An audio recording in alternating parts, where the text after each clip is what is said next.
વિદ્યાર્થીઓ, આજના વિડીયોમાં આપણે ખૂબ જ અગત્યની એવી થિયરી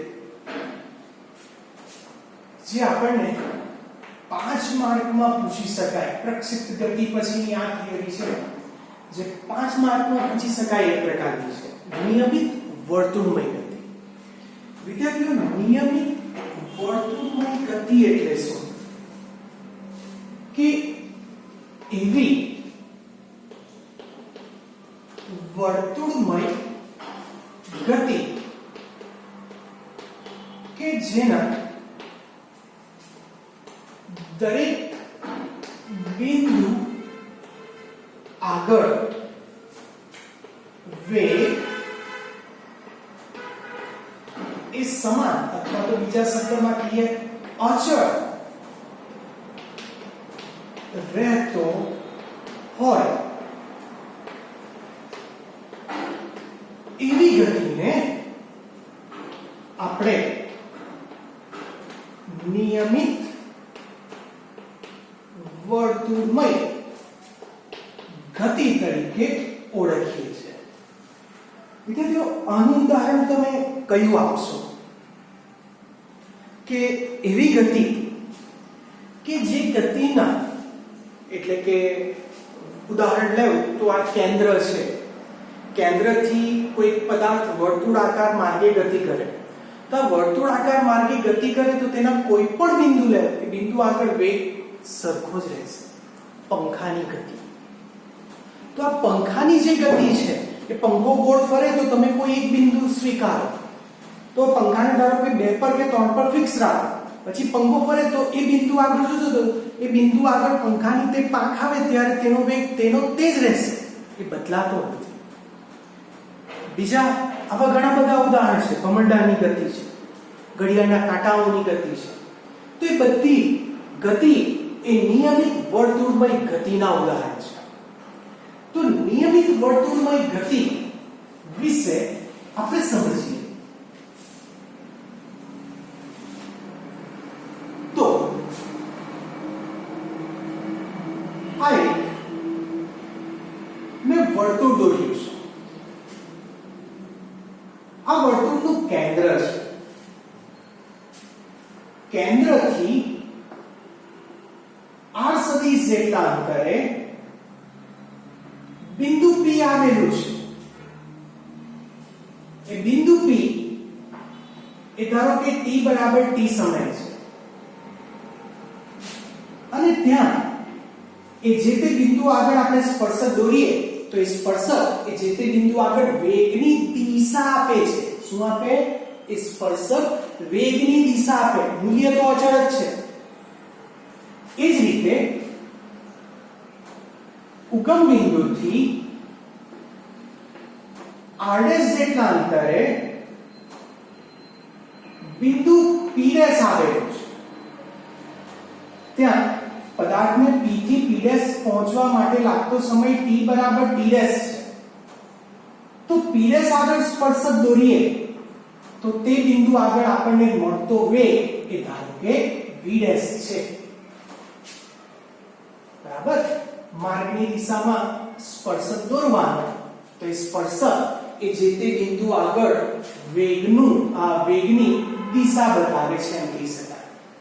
તો વિદ્યાર્થીઓ, P અને P' વચ્ચેનું અંતર આપો તો આ જે છે એ ડેલ્ટા r સદિશ એટલે કે સ્થાનાંતર સદિશ છે.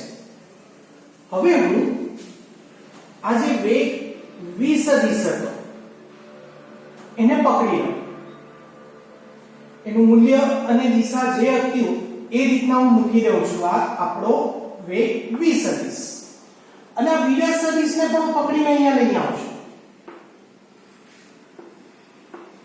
તો આ બંનેને જોડતો સદિશ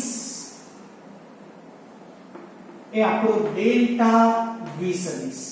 વિદ્યાર્થીઓ, ખાસ જોજો, ડેલ્ટા v સદિશની દિશા ક્યાં જાય છે?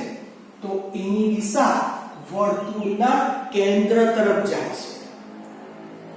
માટે જ અને નિયમિત વર્તુળમય ગતિને માં જે વેગ મળે એને કેન્દ્રગામી કે ત્રિજ્યાવર્તી વેગ પણ કહેવાય છે. બરાબર. ચાલો હવે આપણે પોઈન્ટ ટુ પોઈન્ટ જઈએ.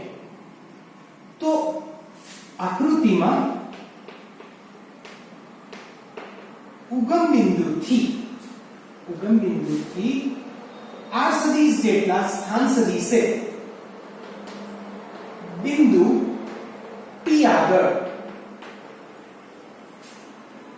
નો વેગ v સદિશ છે અને ત્યાં એનો સમય t બરાબર t છે.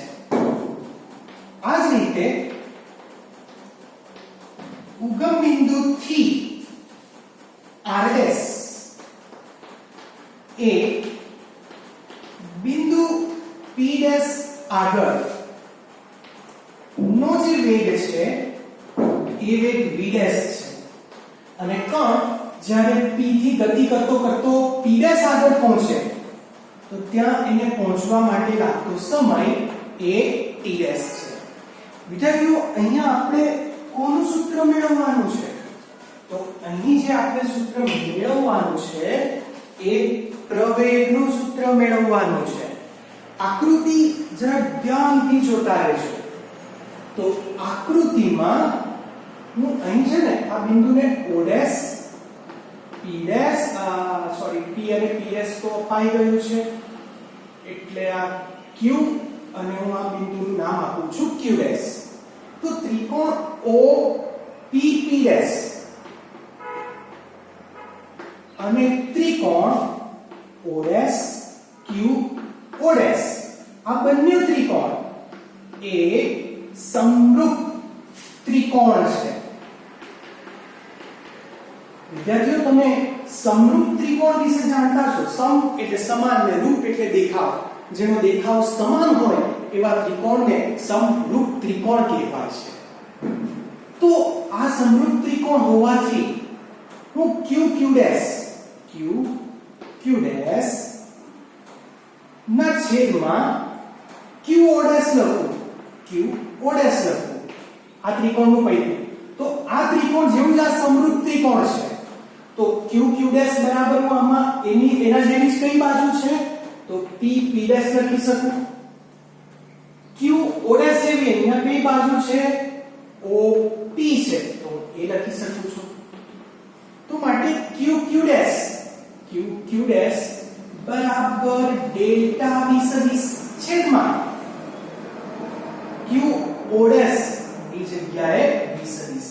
વિદ્યાર્થીઓ હું અહીંયા બધા મૂલ્ય તરીકે લઈશ કારણ કે આપણે યાદ છે કે ત્રિકોણમિતિમાં આપણે જે ખૂણો શોધીએ કે કોઈ બાજુ શોધીએ તો આપણે ત્રિકોણમિતિ sin cos કે tan માં આપણે જે લેતા છે એ સદિશ સ્વરૂપ નથી લેતા, એનું મૂલ્ય જ લેતા છે. એટલે હું અહીંયા એનો મૂલ્ય તરીકે જ સ્વીકારીશ.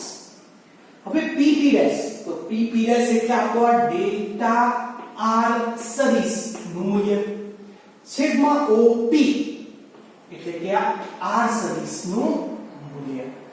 તો માટે અહીંયા લખાશે ડેલ્ટા v ના છેદમાં v બરાબર ડેલ્ટા r ના છેદમાં r.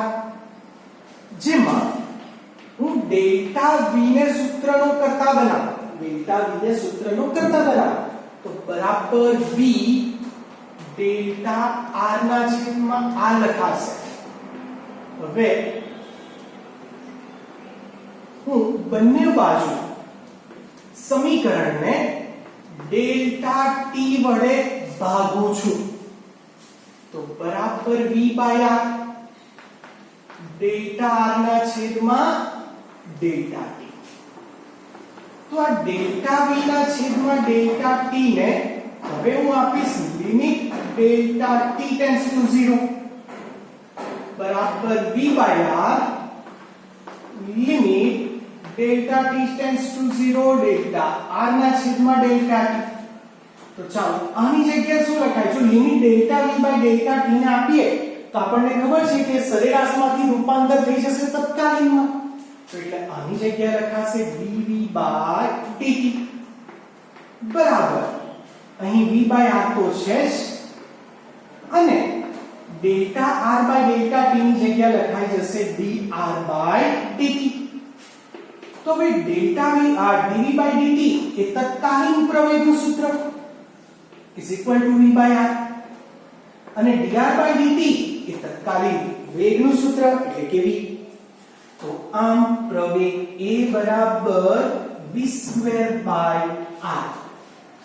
હવે આપણે જોયું તેમ આ જે વેગમાં થતો ફેરફાર એ વર્તુળાકાર માર્ગના કેન્દ્ર તરફ છે, માટે આ પ્રવેગને કેન્દ્રગામી પ્રવેગ તરીકે ઓળખાય છે, અથવા તો એની દિશા કહેવાય કે આ વર્તુળના ત્રિજ્યા તરફ છે, માટે એને ત્રિજ્યાવર્તી પ્રવેગ તરીકે પણ ઓળખાય છે. બંને એક જ નામ છે.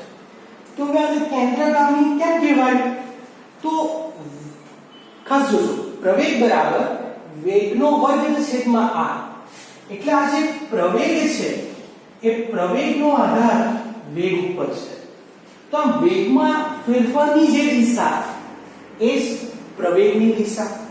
તો અહીં વેગમાં થતો ફેરફાર કેન્દ્ર તરફ કે વર્તુળના ત્રિજ્યા તરફનો છે, તો પ્રવેગનો પણ દિશા એ જ હશે.